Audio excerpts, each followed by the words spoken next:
Aku juga.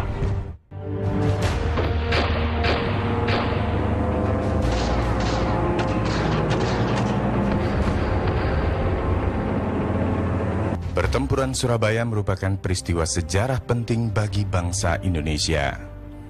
Peristiwa besar ini terjadi pada tanggal 10 November 1945 di kota Surabaya, Jawa Timur.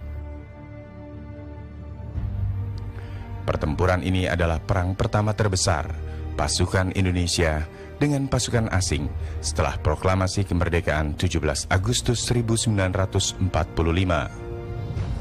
Setidaknya ribuan pejuang dari pihak Indonesia gugur di medan perang Surabaya. Perang ini juga menewaskan ribuan tentara dari pasukan Inggris dan India. Banyaknya pejuang yang gugur dan rakyat sipil yang menjadi korban pada hari 10 November kemudian dikenang dan diabadikan oleh pemerintah Indonesia sebagai Hari Pahlawan hingga saat ini.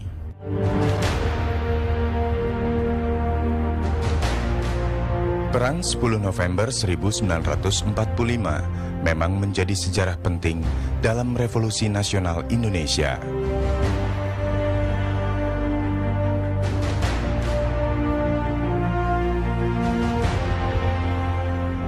Untuk menjaga tetapnya kedaulatan negara ini, Tentara Nasional Indonesia hadir dalam melaksanakan peran penting tersebut.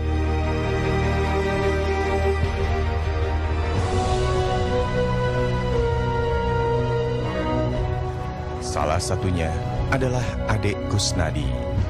Saat ini, ia berpangkat Letnan II di Korps Peralatan Komando Pasukan Khusus Kopassus Angkatan Darat Tentara Nasional Indonesia. Namanya sempat mencuat berkat kemampuannya mendesain senjata dan kendaraan taktis militer. Sejak 2006 silam, Letnan II AD mulai mengikuti lomba karya cipta. Saat itu, ia menjadi juara 2 dalam lomba modifikasi senapan serbu 1 Pasopati.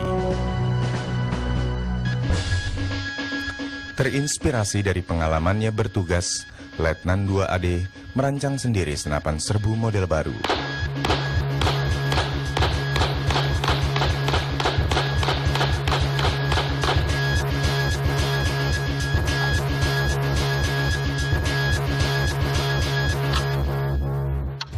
Lancar, sip.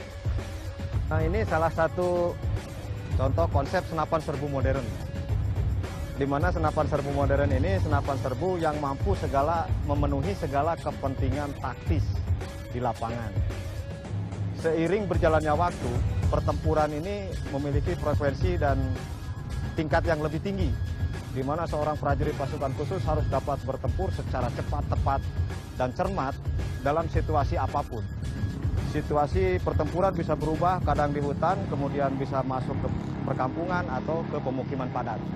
Di situ kita memerlukan senjata yang benar-benar kompatibel untuk prajurit. Mungkin ini salah satu contohnya. Jadi senjata ini untuk saat ini menggunakan kaliber 5,56 x 45 mm standar NATO. Nah, tetapi senjata ini bisa berganti kaliber menjadi 9 mm atau 7,62 dengan cara diganti laras, magazen, dan bagian peluncur bagian dalam. Kemudian senjata ini memiliki daya tembak efektif, jarak tembak efektifnya sekitar 400 meter. 400 meter dengan kecepatan tembak bisa menggunakan single shoot atau satu persatu atau bisa tembakan rentetan otomatis. Seperti itu. Ini adalah kunci pengaman safety-nya.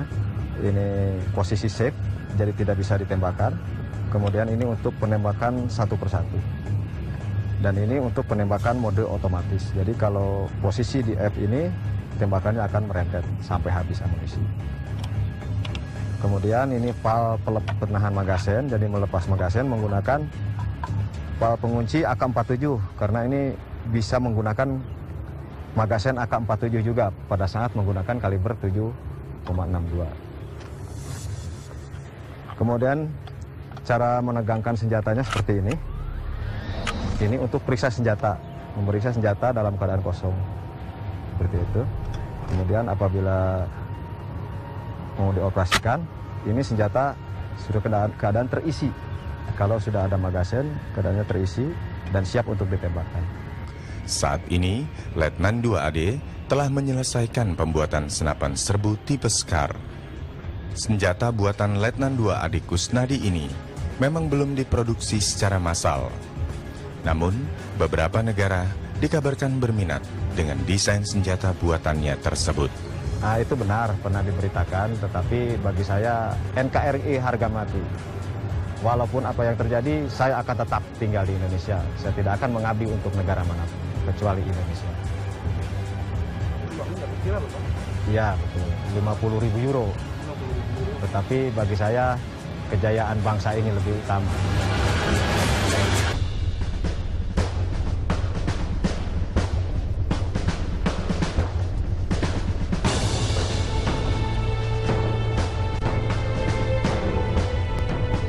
Tentara Nasional Indonesia, atau dikenal dengan TNI, terbagi dalam 3 bagian utama. TNI Angkatan Udara yang berperan mengamankan wilayah udara.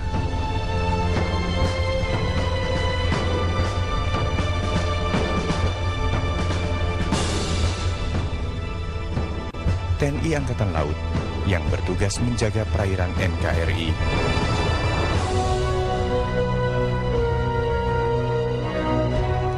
Serta TNI Angkatan Darat yang bertanggung jawab mengamankan seluruh daratan Indonesia.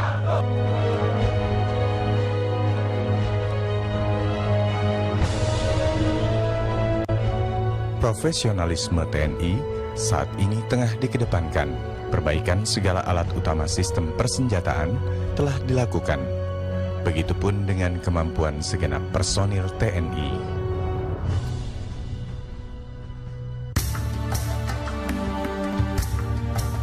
Desa Mekarwangi, Lembang, Bandung, Jawa Barat. Di tempat seluas 5 hektar area inilah berdiri sebuah perusahaan yang bergerak di bidang simulator. Mulia Tirto Sudiro, pria lulusan Jerman di bidang software dan elektronik tersebut, menjadi pencetus berdirinya tempat ini.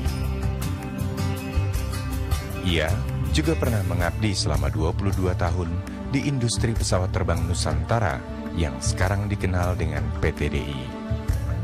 Minimnya alat pelatihan bagi militer di Indonesia membuatnya mendirikan perusahaan teknologi dan engineering simulation. Pihak militer sendiri, seringkali mereka punya peralatan, tapi karena peralatan itu terbatas, mereka sendiri tidak bisa berlatih. Kalaupun mau berlatih, terbatas waktu, terbatas tempat, terbatas dana, dan sebagainya. Sehingga ini kan bisa dipadukan. Nah, oleh karena itu dengan proses pemaduan ini, maka kita mengharapkan nanti dari satu sisi, karena kita punya passion di sini, kita akan bisa membangun satu produk-produk yang unggul. Tapi di lain sisi, kita akan mendapatkan masukan-masukan dari para user kita, dari militer, apa yang mereka butuhkan sebetulnya. Perusahaan yang dipimpinnya ini memang memfokuskan untuk membuat alat simulasi kendaraan militer serta teknologinya. Mulia juga memiliki harapan agar bangsa ini, khususnya TNI, mampu terus meningkatkan profesionalismenya dan bersaing secara global.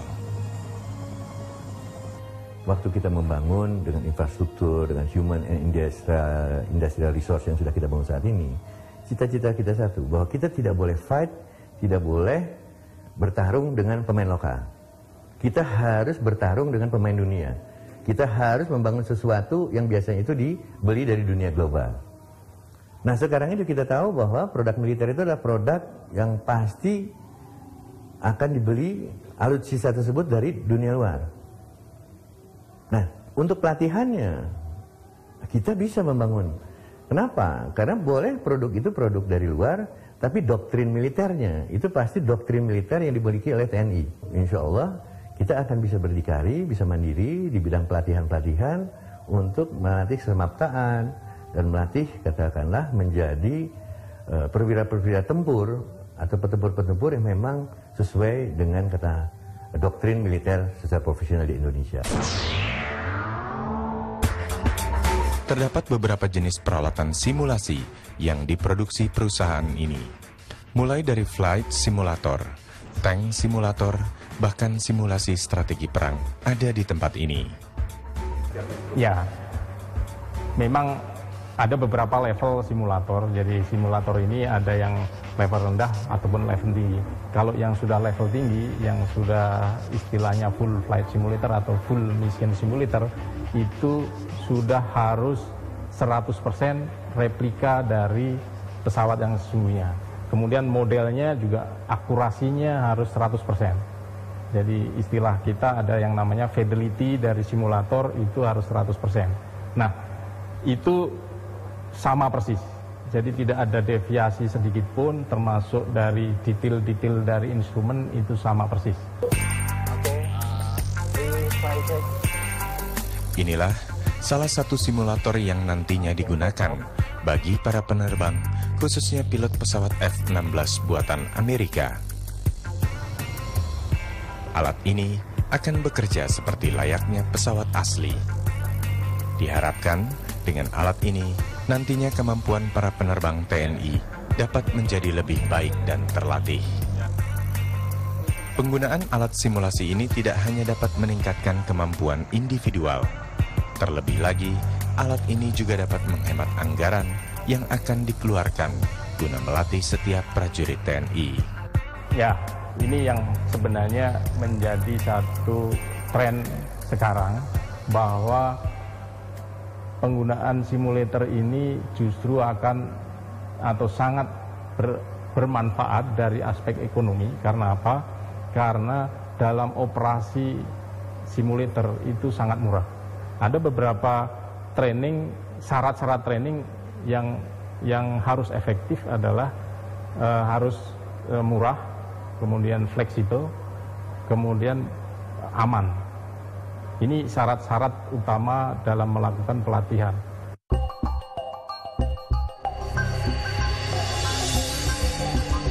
Selain alat simulasi pesawat tempur, perusahaan ini juga telah menciptakan alat simulasi lain seperti tank Scorpion dan AMX yang telah digunakan oleh TNI Angkatan Darat.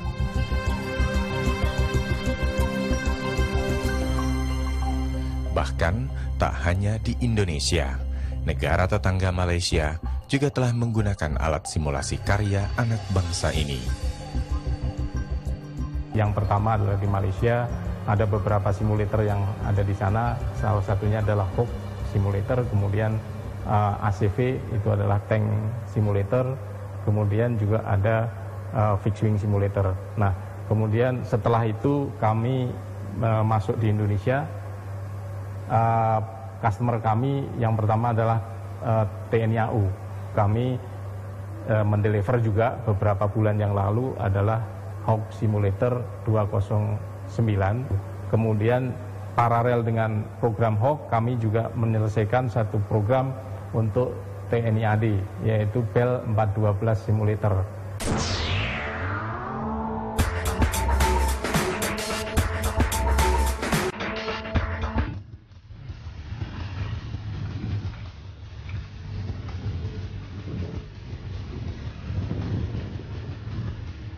Inilah salah satu karya anak negeri di bidang militer.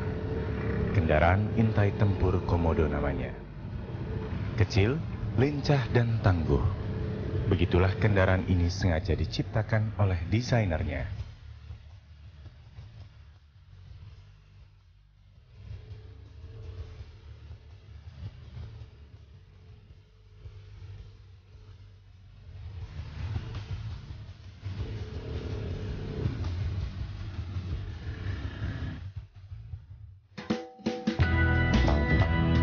Bermarkas di daerah Cimahi, Bandung, Jawa Barat, sang pencipta mobil tersebut biasa melakukan segala aktivitasnya sehari-hari. Ibnu Susilo, insinyur teknik mesin lulusan ITS tahun 1980 ini, merupakan salah satu alumni PT Dirgantara Indonesia. Berbekal pengalamannya selama 18 tahun di perusahaan Dirgantara milik negeri ini, ia pun membuka industri otomotif PT Fin Komodo Teknologi sejak 2004 silam. Salah satu hasil karyanya adalah kendaraan intai tempur yang dapat digunakan untuk menunjang kemampuan personil Tentara Nasional Indonesia. Finkomodo ini memang kita rancang karena saya sendiri adalah perancang pesawat terbang dan juga otomotif. Ini adalah metodenya gabungan antara pesawat terbang dengan otomotif. Nah, sehingga Finkomodo ini dapat mendapatkan sebuah desain yang sangat-sangat efisien. Mobil ini paling ringan di dunia saat ini, yaitu beratnya cuma 420 kg. Nah, gara-gara dia ringan, maka sebetulnya powernya dia cukup 250 cc saja dia sudah bisa melibas medan-medan non-infrastruktur yang ada di Indonesia ini. Kebetulan dari TNI ada yang mencoba produk kami, gitu. Mereka sangat tertarik. Dari sana kami buatkan sebuah proposal kendaraan intai taktis, karena memang pada saat itu diskusi mereka membutuhkan sebuah kendaraan yang menggantikan seorang infanteri untuk mengintai atau menjaga sebuah perbatasan. Kendaraan intai taktis ini memiliki beberapa kelebihan guna menunjang kegiatan operasi militer yang akan dijalankan. Yang pertama, kendaraan ini memang dia lentur, gitu ya, lentur lalu dia kecil. Sehingga kalau hanya di semak-semak atau masuk di kebun jagung saja, dia sudah nggak terlihat. Untuk pengintaian memang sangat cocok. Nah, kendaraan ini kami bisa melengkapi dengan senapan otomatis, misalnya GBMG atau Minimi yang punya kecepatan pelurunya 1000 butir per menit dan dia bisa berputar 360 derajat. Di luar itu pun konsumsi bahan bakar ini kami rancang sangat irit. 1 liter bahan bakar itu untuk 20 km. Dan tangki kami buat 20 liter itu untuk jarak tempuh 400 km. Jadi kalau misalnya di dalam hutan itu biasanya 1 hari dengan medan-medan hutan itu kami bisa menempuh 100 km. Jadi artinya bisa survive 3 hari di hutan tanpa membawa bahan bakar cadangan. Selain dapat membantu meningkatkan kemampuan militer Indonesia, ternyata industri ini juga mampu menginspirasi banyak orang. Salah satunya Sani Sukarsa. Pemuda 33 tahun ini memilih bergabung dengan perusahaan Finkomodo lantaran kagum dengan usaha yang dilakukan Ibnu Susilo. Awal mulanya saya di media sosial, saya lihat-lihat Finkomodo ini. Satu sih, ini suatu kendaraan yang sangat unik. Saya bangganya karena ini buatan anak Indonesia. Kebetulan saya sangat cinta Indonesia juga, jadi saya sangat bangga dengan produk karya anak Indonesia. Makanya saya langsung digabung dengan PT Finkomodo Teknologi ini. Penghargaan yang pernah diterima, kita dapat penghargaan hasil karya anak negeri itu dikasih penghargaan dari Presiden Republik Indonesia, Bapak SBY. Kemerdekaan bangsa ini memang telah diraih oleh para pendirinya. Namun, dalam mempertahankan dibutuhkan usaha dan karya-karya anak bangsa untuk menjaga tetapnya keutuhan NKRI. Di belakang negara maju itu pasti militernya juga maju. Di belakang militer maju ada insinyur-insinyur yang tangguh.